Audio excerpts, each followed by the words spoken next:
He just stood there. No words, no reaction, just silence, and a phone in his hand. 7 years? 7 years of love, ended by a single message. No argument, no screaming, no slow goodbye.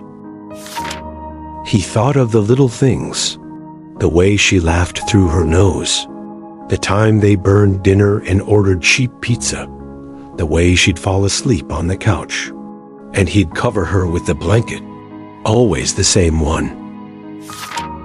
They used to say they'd grow old together. She said she wanted a house with a garden. He promised to plant sunflowers. And now, all of that felt like a dream someone else had. He sat on the bench where she once cried into his chest, where she told him her worst fears, where she said, "As long as you're here, I'll be okay." He was there, but she wasn't. And maybe that's what hurt most. The street didn't stop for him. Cars kept moving. People passed. A couple laughed. A child dropped a toy. Life kept being life. And him?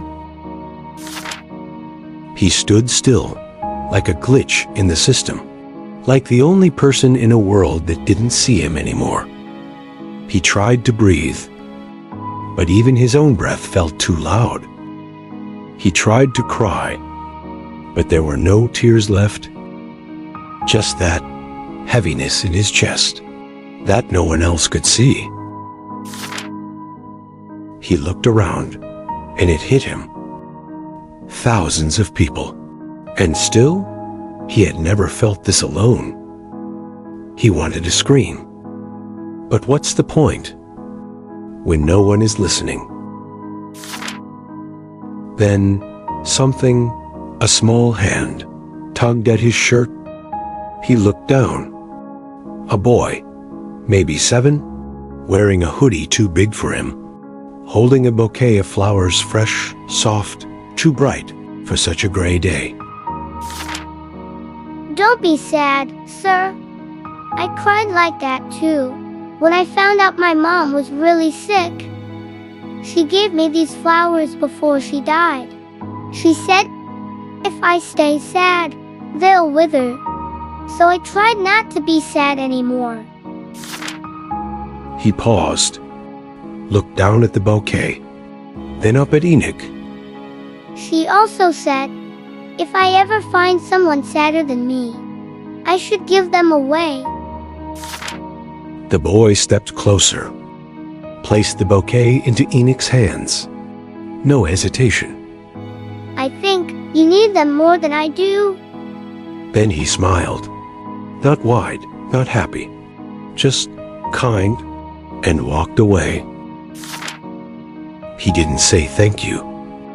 He couldn't. His voice was somewhere lost, in the quiet chaos inside him.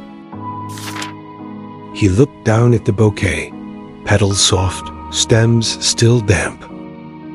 It wasn't just a gift. It was a message, a reminder that sadness, too, can bloom into something gentle. He didn't smile, but his shoulders dropped. His hands relaxed. His breath came easier. He stood there a while longer, just holding the flowers. And for the first time that day, he wasn't thinking about her. He was thinking about the boy, and how something so small could mean so much. He walked, not fast, not with purpose, just walked. Past the bookstore where she said, "I love you," the first time. Past the coffee shop with a seat by the window, her favorite. Everything looked the same, but he didn't feel the same. He didn't stop to relive anything.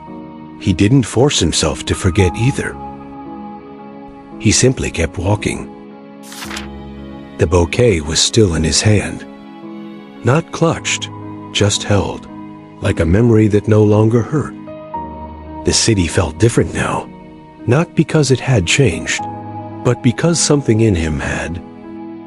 And somehow, that was enough. Sometimes, healing doesn't come loud. It doesn't arrive like a miracle. It comes quietly, through a stranger.